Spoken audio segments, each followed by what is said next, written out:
Rendez-vous avec Mathilda. Qui est Mathilda ? Pas la petite fille du film Léon. Pas non plus l'héroïne de Roald Dahl capable de déplacer des objets par la pensée. Mathilda est née dans les années 90 sous la plume de Margaret Rossiter. Cette sociologue a baptisé « Effet Mathilda » l'occultation du rôle des femmes dans la science. Mathilda, c'est Rosalind Franklin, qui a pris la première photo d'une molécule d'ADN. Mathilda, c'est Grace Hopper, qui a révolutionné l'informatique. Mathilda, ce sont toutes ces femmes de science qui ont des histoires de science à vous raconter. The Meta News lui donne rendez-vous aujourd'hui. Qui que vous soyez, où que vous soyez, bonjour ou bonsoir si vous avez la chance que la nuit soit déjà tombée. Je m'appelle Laurent de The Meta News et aujourd'hui, j'ai rendez-vous et vous avez rendez-vous avec Mathilda. Bonjour Mathilda. Bonjour. Mathilda, vous appelez en réalité Marilène Patou-Matisse. Vous êtes préhistorienne et directrice de recherche au CNRS et vous êtes l'auteure d'un livre dont finalement le titre sert de résumé qui s'appelle « L'homme préhistorique qui est aussi une femme ». Vous confirmez ? Oui, je confirme. On a souvent oublié, on dit toujours l'homme préhistorique, mais il y a beaucoup de femmes derrière. D'où vient le cliché qui veut que chez les hommes préhistoriques, les hommes justement aillent à la chasse, les femmes restent à la caverne? C'est quelque chose qui est très ancré dans l'inconscient collectif. Mais vous avez analysé les origines de ce cliché. D'où est-ce que ça vient exactement ? Alors déjà, il faut faire un peu l'histoire des sciences. Et l'histoire de la discipline qui s'appelle la préhistoire, en fin de compte, ça naît au milieu du 19e siècle. C'est pour ça que c'est très important, il faut se replacer dans le contexte. Ça prend corps, disons, en tant que discipline vraiment en 1860. Et donc là, à cette période-là, évidemment, en plus, ça prend corps en Occident, plus précisément en Angleterre, en France et en Belgique. Vous voyez, donc vraiment dans ce milieu occidental de blancs. Et la société telle qu'elle est à l'époque, c'est une société patriarcale. Donc en fin de compte, ces premiers préhistoriens, parce qu'il n'y a pas de femmes évidemment préhistoriennes, ces premiers préhistoriens vont calquer leur structure sociale. C'est les premières plus tard, femmes, c'est des gens vraiment 1950, où vraiment là elles vont commencer vraiment. Il y en a un peu après 14, mais c'est surtout pour des archéologues, des périodes plus récentes. Et donc là, ces hommes vont absolument calquer, bien sûr, c'est normal, ils sont dans ce milieu-là, leur mode de vie, leur structure sociale à eux sur ces humains préhistoriques. Donc c'est un manque de science qui a fait qu'aujourd'hui, on se retrouve à penser que l'homme des cavernes est un homme. Oui, mais je crois que c'est aussi, ça a été dans l'imaginaire très tôt. Pourquoi ? Parce que dans cette période-là, la seconde partie du 19e se développe beaucoup les magazines illustrés, les premiers romans préhistoriques. Et là, forcément, ça fascine la préhistoire, les choses anciennes, etc. On met même des dinosaures, vous savez, à cette époque-là, avec les humains. Et donc, ça va rentrer dans le populaire. C'est-à-dire que ça va rentrer dans les maisons. C'est pas seulement dans le monde scientifique, dans le monde des savants. Et c'est ça qui fait que ça a été très longtemps inspiré. Regardez encore la guerre du feu. Hein, je veux dire, on oublie que c'est un roman du 19e siècle. Donc, et on voit cette emprise, c'est toujours l'horreur. C'est une héroïne, la guerre du feu, non ? Ah oui, en plus, voilà, on mélange un peu toutes les époques, tout ça, mais oui, c'est une héroïne tout à fait, qui amène la civilisation, n'est-ce pas, puisqu'elle amène une autre façon de faire l'amour. Donc, voilà, c'est une modernité. Et ce qui est intéressant de voir, donc, c'est ça, c'est la combinaison des deux, c'est-à-dire à la fois dans le milieu savant et dans le milieu populaire. Et ça va avoir beaucoup d'importance, ce que je vous dis. Encore actuellement, même quand on parle de préhistoire, je suis toujours obligée de dire attention aux gens, enlever ces clichés. Les humains préhistoriques sont pas des singes qui descendent de leur arbre. Ils ont tout inventé, voilà. Et je pense que c'est parce que on est resté dans cet imaginaire. Parce que c'est vrai, on est très vite dans la fiction, dans des choses magiques. Quand on dit chasser un mammouth, vous voyez tout de suite, voilà. Donc la part du rêve a aussi malheureusement des fois entraîné des clichés, notamment des clichés sexistes. Donc on est dans un 19e siècle qui est scientiste, racialiste un peu aussi, où finalement les hommes, vous le dites, créent une discipline. Et finalement, est-ce que la discipline aujourd'hui est toujours à l'image de ce qu'elle a été en fait au 19e siècle ? Ou est-ce que ça a évolué quand même un petit peu ? Non, ça a quand même énormément évolué. Ça, c'est clair que là, on peut dire quand même qu'après la Seconde Guerre mondiale, c'est vrai que ça a beaucoup évolué très vite, parce que nous avons à la fois un développement du terrain, c'est-à-dire des fouilles archéologiques, un peu dans le monde entier, pas seulement donc en Europe. On va découvrir en Afrique, Lucie, etc. La technologie va être être aussi performante. C'est-à-dire que plus ça va, plus on précise pour les datations. On ne fait pas que du carbone 14, heureusement, parce qu'on pourrait pas dater tout ce qui est ancien. Hein. Donc on a d'autres méthodes. On peut faire des analyses biogéochimiques sur les ossements. On peut faire de l'ADN ancien. Bref, on a maintenant des moyens d'investigation importants. Donc on a à la fois du matériel, parce qu'il faut rappeler à nos auditeurs que la préhistoire, l'archéologie, c'est peut-être des belles histoires comme ça, mais ça repose sur des vestiges archéologiques. C'est-à-dire que c'est du terrain d'abord. C'est des fouilles archéologiques. On sort du matériel. C'est quoi le matériel? Les restes humains, les restes d'animaux, les outils taillés. On fait de la géologie, on fait tout un tas de disciplines. La préhistoire, c'est vaste. Et donc on analyse après en laboratoire tous ces restes. Et c'est à partir de ça qu'on peut reconstituer. Et plus il y a du progrès évidemment dans des moyens techniques d'investigation, plus on assoit nos hypothèses. Et c'est pour ça que maintenant, il y a quand même des choses de plus en plus sûres. Il reste beaucoup d'incertitudes. Il y a beaucoup, surtout dans le domaine on va dire du social, des structures sociales, l'organisation et tout, ça reste. Mais tout ce qui est subsistance, toute la façon, toutes les technologies, tout ça maintenant, ça a énormément progressé. On sait qui a peint Lascaux? C'est des hommes ou c'est des femmes qui ont peint Lascaux? Voilà. Alors, pour en revenir à notre histoire de femmes préhistoriques, et même nous, d'ailleurs, les préhistoriennes actuelles, mais à coup pas, pendant très longtemps, on n'a pas remis en question. C'est-à-dire qu'on pose, si vous voulez, ça allait de soi, quelque part, comme ça, qu'il y avait ces divisions sexuées du travail, que les femmes étaient à la cueillette, que les femmes s'occupaient des enfants. Et que les hommes, ils avaient inventé la maîtrise du feu, ils avaient inventé la taille des outils, ils ont peint Lascaux, Chauvet, etc. Mais, à un moment donné, on réfléchit et on dit quelles sont les preuves. Hein. On est entre scientifiques, on se dit, bon, quand même, pourquoi on dit ça? Et on s'aperçoit qu'il n'y a pas du tout de preuves archéologiques qui montrent que, par exemple, Lascaux a été peint par des hommes. Il y a zéro preuve. Et donc, d'un seul coup, quand vous prenez conscience de ça, il y a zéro preuve. Par exemple, pour la taille d'un outil. On peut actuellement bien vous expliquer comment on a taillé un biface. Comment on l'a fait? La pierre brute jusqu'au biface. On peut absolument tout expliquer. Un silex taillé les deux côtés. Donc c'est très important, c'est l'apparition de la symétrie, etc. Et donc on peut expliquer même si c'est un droitier ou un gaucher. Mais qui? Est-ce que c'est un homme ou une femme? On ne peut pas le dire. Et de façon intuitive, de façon de présupposer, préjugés, sexistes pour certains, de fait, c'est forcément les hommes. Et c'est pour ça que vous voyez actuellement, c'est très difficile encore de changer ça, tous les documentaires, les films, les documentaires, les ouvrages. On voit toujours, maintenant on bouscule tout ça, mais pendant très longtemps c'était des hommes qui taillaient, ils étaient là, et les femmes faisaient la popote, faisaient la cuisine. Et puis la même chose pour l'art, on voyait pas, et même moi, mea culpa, j'ai fait un livre sur Lascaux avec un ami illustrateur, mea culpa, même moi j'ai mis des hommes qui peignaient Lascaux. Il y a combien de temps de cela? Il y a à peu près, alors je sais plus, maintenant mon livre il y a 8 ans. Et c'est pour ça que je le ferai plus du tout comme ça maintenant. Et alors, c'était avant une prise de conscience en fait? C'était avant une prise de conscience, j'avais déjà travaillé sur la chasse, et pour moi, la chasse, il y avait des femmes qui avaient chassé. Parce que j'avais beaucoup travaillé sur les Néandertaliennes et les Néandertaliens. Et donc, j'avais mis, pour les illustrations de chasse, j'avais mis quelques femmes, vous voyez.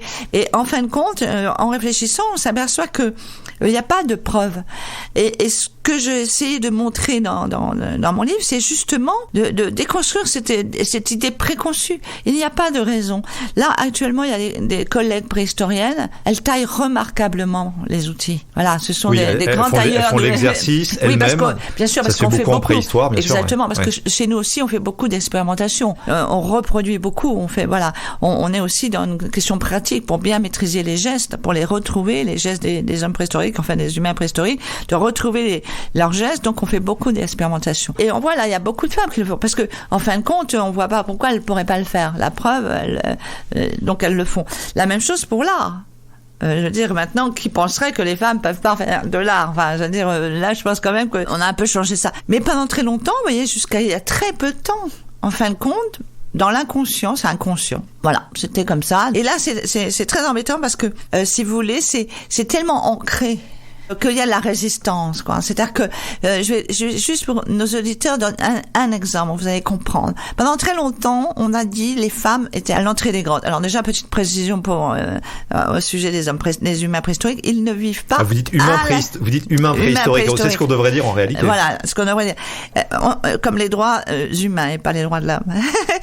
Et donc on a cette vision que les hommes les humains, enfin je dis hommes parce qu'on disait toujours ça, les hommes des cavernes. Ben non, ils vivent pas dans les cavernes, ils vivent devant, à l'entrée, voilà, un tout petit peu en profondeur, mais très peu. Ils vont pas dans les galeries, ils vont là-bas pour peindre, etc. Et donc on sait pas pourquoi. Les femmes ne pénétraient pas à l'intérieur, donc elles pouvaient pas avoir fait les peintures, vous comprenez, ni les gravures. Et ça, c'est un présupposé. C'était ça, c'était comme ça un peu. Et alors là, patatrac, parce que il y a toute des études maintenant, plusieurs, parce qu'il y a plusieurs. En plus, on est content parce que plus on a d'exemples, plus c'est important pour nous pour valider les hypothèses. Et donc, on a trouvé plein de maintenant des mains. Vous savez, sur les parois, il y a des mains négatives, ce qu'on appelle un système de pochoir. Vous mettez votre main puis vous crachotez autour. Qu'on retrouve dans on en trouve partout. Tous les continents, tous les pays, on a toutes les trouvé époques. Bornéo, par exemple. Et alors, donc, on a fait des nouvelles études, des indices morphométriques qui mettent en évidence si c'est un homme ou une femme. Ou un jeune. Et là, on a vu, comme par hasard, il y avait des mains féminines. Et il y a même des endroits où c'est même majoritaire. Donc, à Pêche-Merle, il y a des mains, par exemple, les gens qui connaissent dans le Lot, c'est une région que j'apprécie beaucoup, parce que j'ai une maison familiale. Et donc là, on a trouvé dans ce site des mains féminines. Ah, zut, elles vont là-bas. Bah oui. Il suffisait de regarder. Et surtout, c'est même pas ça. C'est que certains sont tellement, dans cet imaginaire, dans ces présupposés, ils sont d'accord. Ils disent, ah oui, là, ce sont des mains féminines. Et à côté, il y a un cheval. Ah non, ça a été fait par un homme. Ah bon? Mais comment vous pouvez dire que c'est fait par un homme? Là, vous avez des mains féminines, à côté, vous avez des animaux, parce que les animaux, c'est ce qu'il y a le plus dans les grottes, au niveau des peintures. Et là, vous refusez de penser que peut-être celles qui ont mis leurs mains, elles ont peut-être fait le cheval. Vous vous rendez compte, c'est très très fort quand même, comme résistance. Et alors, il n'y a pas du tout de raison pour que ça soit pas elle. Je reviens sur votre livre un instant, qui est un livre qui n'est pas un pamphlet, qui est vraiment un livre de chercheuse. Il y a plusieurs centaines de références bibliographiques, c'est très fouillé, vous êtes une spécialiste du sujet. Et dans votre discours à l'instant, vous dites « homme ou femme, le doute doit être permis ». Mais est-ce que ça vous rend pas folle quelque part de ne pouvoir qu'instiller le doute et de ne pas pouvoir dire à un moment donné « la preuve est là, des femmes l'ont fait ». C'est-à-dire que pour l'instant, évidemment, on est frustré. Parce que ce qu'on me demande à moi, c'est de prouver que ce sont les femmes qui l'ont fait, alors que pendant 150 ans, on n'a pas demandé à mes collègues masculins de prouver que c'était les hommes qui l'avaient fait. C'est le sens de ma question. C'est vrai que ça, c'est un petit peu agaçant. Et là, il faut rester calme, parce que des fois, ça irrite un peu. Mais, passons, ça, c'est pas très grave. Je veux dire, vous savez, toute chose, moi, je me suis battue pour les néandertaliens, bon, voilà, parce que je voulais faire reconnaître que c'était une humanité, comme les sapiens, que nous n'étions pas, n'est-ce pas, l'oméga, donc, nous avons toujours du néandertalien en nous, les néandertaliens, voilà, exactement, en plus.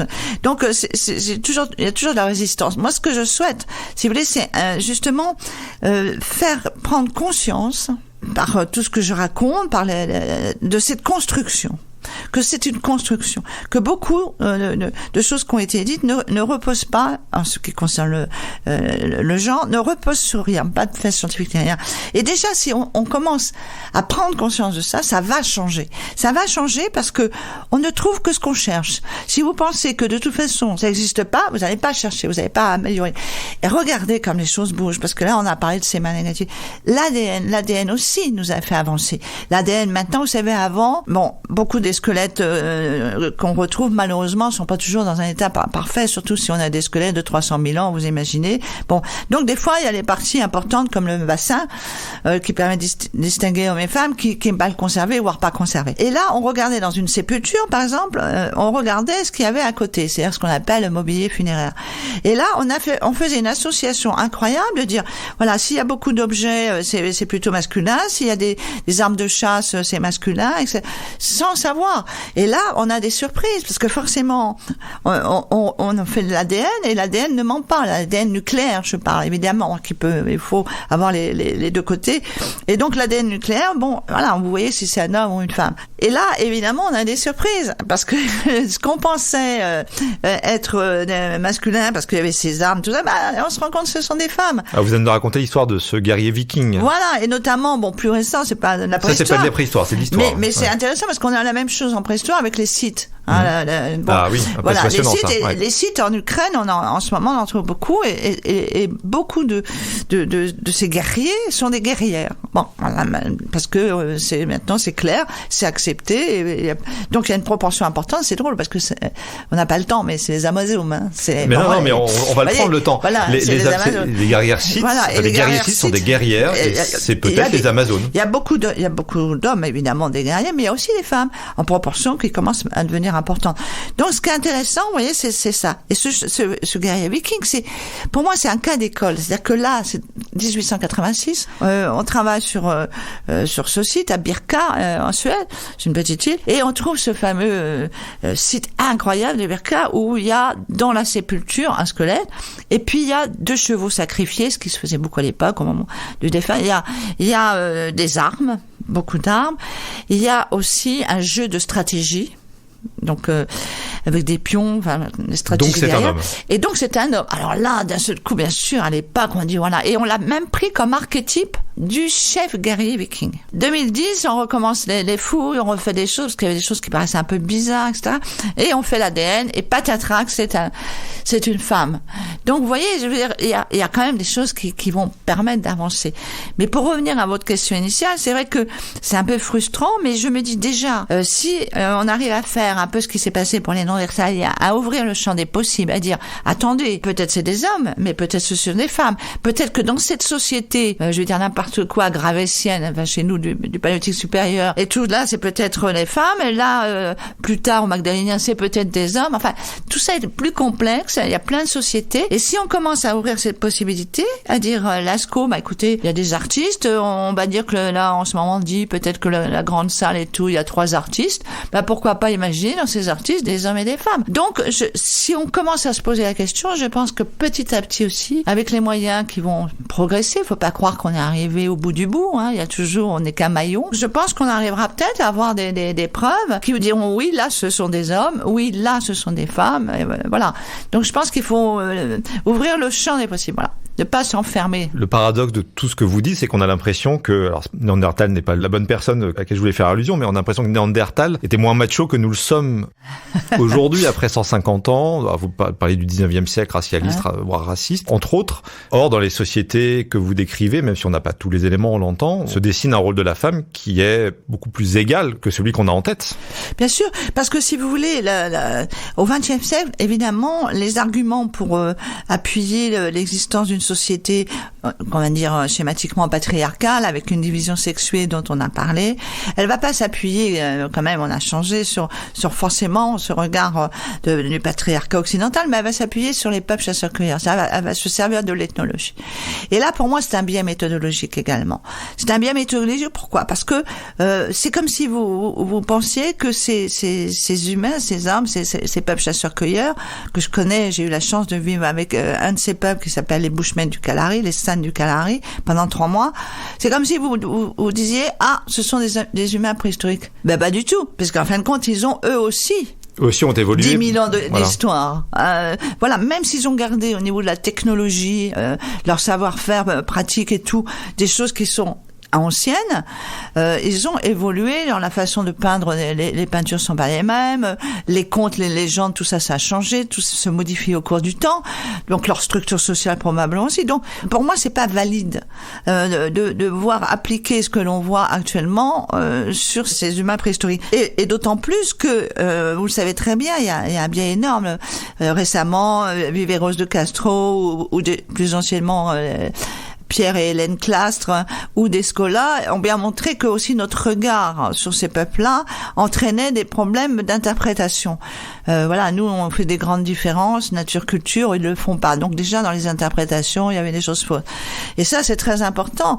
Il faut en fin de compte changer là aussi ce regard, se mettre en perspective, changer de perspective, et pas faire une vision narcissique, on va dire. C'est-à-dire qu'on regarde, c'est nous-mêmes quoi à travers. Et je pense que ça c'est important à prendre en compte, parce que là aussi ils peuvent pas, parce qu'ils me disent oui mais regarde actuellement quand même dans la majorité des cas c'est plutôt les femmes qui sont à la cueillette et les hommes qui chassent, tout ça. Oui maintenant, mais c'est pas parce que c'est maintenant que c'est toujours été. La vision du genre, on pourrait en parler. C'est nos sociétés qui avons Bien sûr, nous avons 2 sexes, le sexe féminin, le sexe au niveau biologique, mais au niveau du genre, c'est une création culturelle. Pourquoi voulez-vous penser que chez eux, ils faisaient cette différence, cette dichotomie? Pourquoi? Alors qu'en plus, on sait qu'il y a plein de sociétés où il n'y a pas 2 genres, il y en a 3, il y en a 4, ça dépend du degré de féminité ou de masculinité. Donc, là aussi, pourquoi vouloir absolument appliquer notre façon de concevoir le monde dans ces sociétés qui sont différentes? Elles sont autres. Elles sont riches de leur diversité et de leurs différences.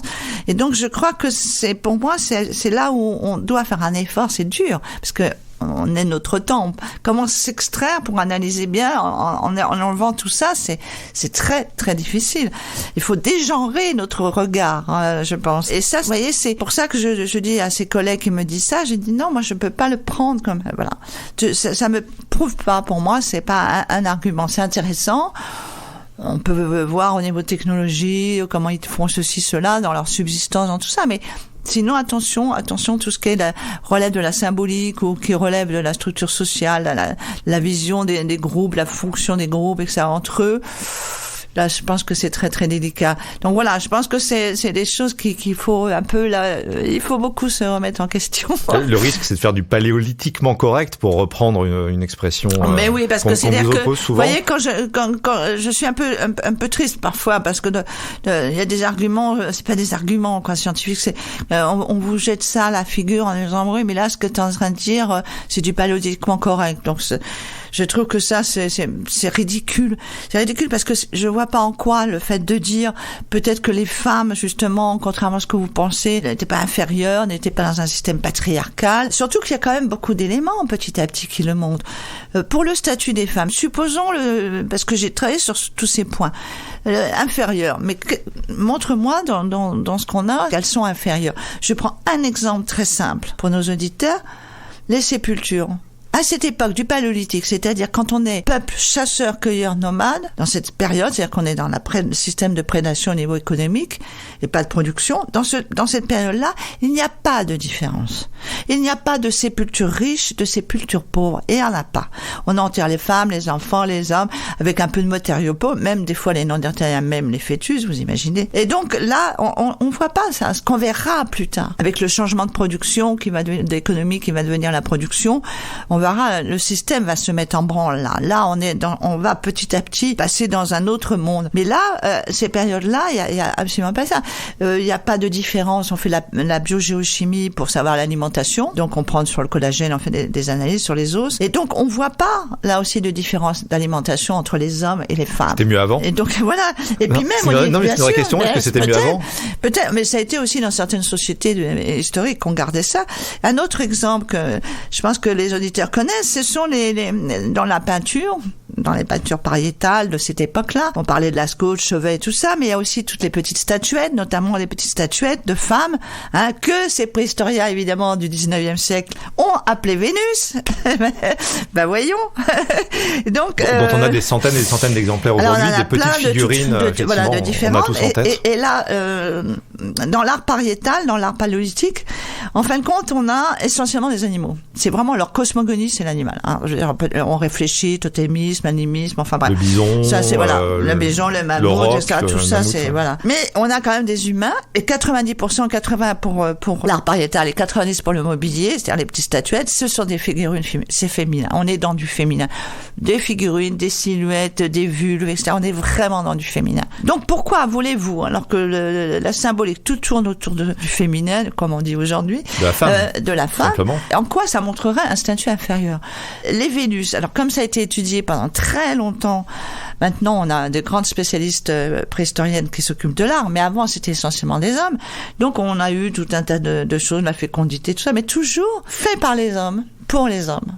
Eh ben non, là on peut très bien imaginer que certaines de ces Vénus, notamment il y en a des petites perforées, comme des amulettes, des gris-gris qu'on pouvait se mettre en collier, on voit qu'elles ont été portées. Pourquoi pas imaginer que c'était fait par des femmes, pour des femmes, notamment au moment de l'accouchement? Parce que là, il faut justement s'extraire de notre société pour se plonger dans la leur. à l'époque, si vous voulez, le groupe, le clan, on est entre 30 et 50, donc des petits groupes très dispersés les uns les autres. Et évidemment que l'enfant est au centre, parce que c'est lui qui va permettre que le clan survive, que la tribu, etc. Donc la transmission pour le futur, c'est l'enfant. Donc la naissance, c'est très important. Et qu'est-ce qu'il voit à cette époque ? C'est que l'enfant, il sort du ventre de la mère. La participation des hommes est même discutée. On ne sait pas quand va apparaître le fait que les hommes vont prendre conscience de leur intervention dans la reproduction. Puisqu'il y a 9 mois, comme tout le monde le sait, entre le coït et la naissance. Ce qui est long d'un point de vue quand on vit voilà, dans ça. une grotte, et puis dans un groupe, en plus, à cette époque, il faut éviter, il faut mettre, on n'est pas dans la famille romaine, Là, il n'y a pas papa, maman, les enfants. On est dans un système clanique. Et on le voit, puisqu'on a consanguinité, grâce à l'ADN, on voit qu'il y a un peu de consanguinité. Donc, tout le monde va avec tout le monde, pour résumer. Et ce qui est très intéressant, là, de voir justement que, probablement, si vous voulez, comme en plus les animaux sauvages, c'est pareil, ils peuvent pas voir. Il y a le rude du cerf qui est en automne, et puis l'éléphant, il naît en juin. Donc là aussi, faire un rapprochement, c'est pas évident. Donc on s'interroge même. Peut-être qu'ils ne savaient même pas à quel niveau, quel degré, etc.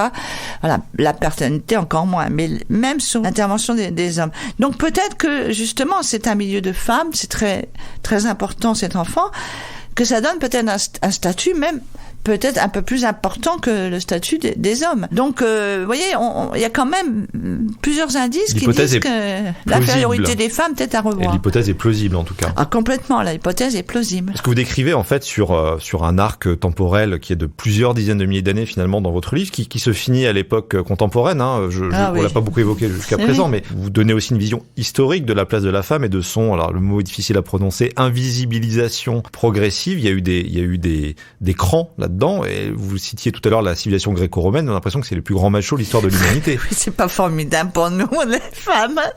Ça, autant sûr. qu'au 19e siècle en Europe occidentale. Bien sûr. Autant, ça commence au 18e, même, c'est pas formidable. Il y a eu des périodes historiques, moi je l'ai découvert, parce que du coup je me suis plongée, j'étais très heureuse de prendre connaissance de ça, parce que avant ce travail qui m'a pris 3 ans, c'est surtout ce travail-là qui m'a pris le plus de temps, parce que je ne connaissais pas, moi. Vous êtes sortie de votre domaine. Je suis sortie de mon domaine, et je pensais que c'était important, parce que ce que je voulais aussi montrer, que c'était, comment dire, il y a pas que, c'est pas la victimisation. Voilà. Moi, c'est vrai que j'ai un naturel plutôt dynamique, et je pense qu'il y a plein de femmes. D'ailleurs, on les découvre actuellement. Il y a beaucoup de grandes historiennes qui font un travail remarquable pour mettre en évidence toutes ces femmes. Moi, j'ai juste fait une petite synthèse pour montrer qu'elles étaient là de toutes les périodes, et qu'il y a eu des périodes où on les a effacées, on les a gommées. Le 19e siècle, les historiens ont gommé les femmes, alors qu'elles étaient là. L'effet Matilda, c'est tout à fait ça. Donc, si vous voulez, c'est important de montrer ça, parce que tout ce qu'on a pu aussi dire sur le fait qu'elle pouvait pas être gouvernée, qu'elle pouvait pas avoir de l'intuition, qu'elle pouvait pas avoir, parce que c'était ça qu'on disait pour inférioriser les femmes. Eh ben, si j'ose dire, toutes ces femmes qui ont eu des destins ou qui ont participé à la grande histoire, comme on dit, montrent que c'est pas vrai. Je veux dire, on n'est pas programmé, les femmes ou les hommes, à part la procréation, on n'est pas programmé pour faire telle activité et pas telle autre. Regardez, on ouvre tous les métiers aux femmes. Regardez, elles sont aussi bonnes que les hommes, et inversement.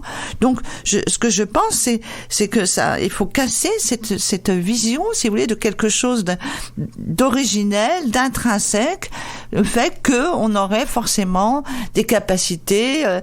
Non, c'est culturel. On nous les a amenées.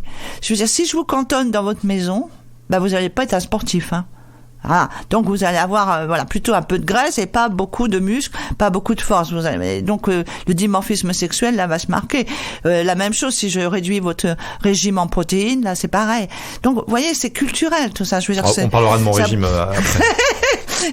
Donc, vous voyez, c'est ça qui est important à voir, c'est que il y a eu aussi tout un processus qui s'enracine dans la fin du néolithique d'ailleurs, pendant la période préhistorique, mais à la fin du néolithique, qui va vraiment cantonner ces femmes dans la fragilité et la subordination. Voir la sous-humanité ou l'absence d'humanité, puisqu'en 585, vous le rappelez dans le livre, les femmes ont failli. Il a été accepté à une courte majorité au concile de Mâcon, là je l'ai sous les yeux, que les femmes en fait soient des êtres être humain, tout oui, simplement. alors c'est intéressant ce passage. C'est pour ça que je l'ai mis dans mon livre, parce que c'était quand même une anecdote, j'ose dire, amusante et assez dramatique. Ça m'a rappelé Valladolid, c'est-à-dire que on s'est interrogé, est-ce que les femmes ont une âme? Donc je me suis dit tiens. On se dit pour les Noirs aussi à un moment donné. Vous comparez d'ailleurs la situation des Noirs et des femmes. Et puis les Indiens, parce qu'à Valladolid, c'est ça. On a demandé est-ce que les Indiens, et heureusement que la Scala était là et a dit oui. Et donc de ce fait, c'est triste pour les Noirs, parce qu'on a fait beaucoup après on a importé beaucoup de personnes noires d'Afrique. Donc il y a un petit peu, c'est ce que j'explique, parce qu'il faut toujours être honnête. Il y a toujours une discussion. Est-ce que ça n'a pas été remis ou un peu... Alors le Concile de 585, est-ce que c'était une blague ou pas? Ou quelque chose qui a été réutilisé pour un peu relancer un débat sur la place des femmes dans la société, notamment au XVIIIe siècle, parce que c'est là aussi, il faut voir que à un moment donné, la question va se poser, est-ce qu'on doit éduquer les femmes? Parce que ça aussi, vous savez, quand on dit oui, mais elles sont moins nombreuses que les hommes à avoir fait ci et ça. Ah mais oui, mais attendez, si moi je vous envoie pas à l'école... Voilà. Donc, vous voyez ce que je veux dire? C'est ça qui est fou. C'est-à-dire que, c'est comme moi et mon régime, finalement. Mais vous êtes très mince, mais c'est ça qu'il faut bien faire comprendre. C'est-à-dire que tout est culturel. C'est-à-dire que si on veut maintenir des gens dans tel et tel état, même je parle physique, ou, bien sûr, au niveau intellectuel, si vous n'allez pas à l'école, si on vous enseigne pas, sauf voilà. Et même, regardez, je le mets dans mon livre. Il va falloir attendre, je sais plus, je me mélange dans certaines dates, mais en tout cas au XXe siècle, pour qu'on ait un enseignement, non seulement les femmes, les petites filles, les petits garçons, mais en plus qu'on ait le même enseignement, qu'on arrête de nous dire vous allez faire de la couture et les autres vont faire du sport. Vous voyez, alors, ça a pris énormément de temps et c'était comme ça. Alors, après, il faut pas s'étonner aussi que même si on en trouve beaucoup, qu'on en ait moins. Ça c'est clair. Il y a moins de femmes. Ça c'est, je veux dire, c'est l'évidence même, parce que tout était réservé, si j'ose dire, tout ce qui était justement les études et tout réservé aux hommes, tout ce qui était physique réservé aux hommes. Donc bon, sauf qu'il y avait beaucoup de travail très dur pour les femmes dans les champs et tout ça. Mais vous voyez ce que je veux dire, c'est qu'en fin de compte, tout ça, ça a été un peu construit, alors peut-être des fois même d'une façon inconsciente ou consciente. Mais ça a été très difficile. Il peut y avoir des mythes positifs, vous en racontez certains dans le livre d'ailleurs, vous parlez des Amazones tout à l'heure, les guerriers, guerrières, majoritairement guerrières, si je comprends bien, guerrières scythes. Il y a quand même dans l'histoire de l'humanité, on l'a peut-être oublié aujourd'hui, c'est peut-être ça dont il faut se rappeler à l'avenir, des exemples de femmes, de communautés féminines forte. Moi, je pense qu'il y a eu, je vais vous dire, je crois beaucoup à la diversité des sociétés. Déjà, faut enlever aussi notre regard, parce que là, on parle beaucoup, en fin de compte, toujours de l'Occident, de l'Europe et tout.